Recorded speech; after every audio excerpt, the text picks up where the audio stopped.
The first thing is that we do agree with the minister that police visibility is quite important, especially around this time, festive time. However, I think we should obviously note that there are a couple of challenges that the SAPS is facing. Firstly is that we currently have a staff complement of 187,000, which is 5,000 lesser than what we had in the previous year. And of course, about 40,000 of those are office-based. Those are Public Service Act members. Now, with that, it means that the ratio is currently one police officer to 470 people in the country, whilst the normal UN standard should be around 1 to 220. So there are challenges, of course. And of course, I think on the 15th, it was reported that we've got over 19,000 infections within the SAPS. That means that we're going to have a lesser staff complement during this time. The other factor again is that policing colleges had been closed this whole year due to the coronavirus. That means there won't be any more intakes in the next year.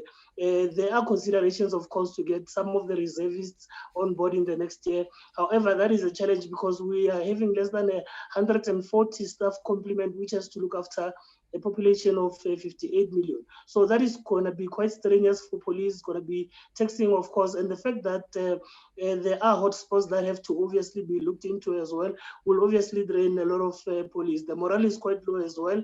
You remember that with regards to the salary increments as well. So there are a number of challenges that police are facing. However, those who are there remain committed to serving, and of course, we'll do our best to ensure that the communities are kept safe. With the morale quite low and about 294 deaths and the second wave, what sort of measures have been put in place to ensure the sufficient PPE when it comes to police officers? The challenge has been, the reason why we've got so high numbers has been because, we've got steering committees within all these different departments. And at some point, there has not been sufficient compliance with the directives and the agreements within those steering committees. However, the problem has obviously been resolved. We've got representatives within those steering committees, and there is compliance. Now we're starting to see compliance. So we do hope that even on this second wave, we do get more compliance. And of course, those who are at the helm do not obviously deviate from what they're supposed to do. And they should obviously ensure that even at station levels, the commanders and the provincial commissioners as well do stick to what should be prescribed.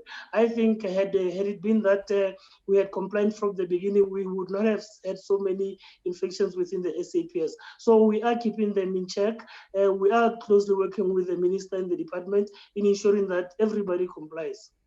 As I look at your statement here, Richard, you speak about the challenge of fighting a deadly pandemic, and then you say you're also defending rights which are being violated by the imposition of extreme sacrifices that workers have to make.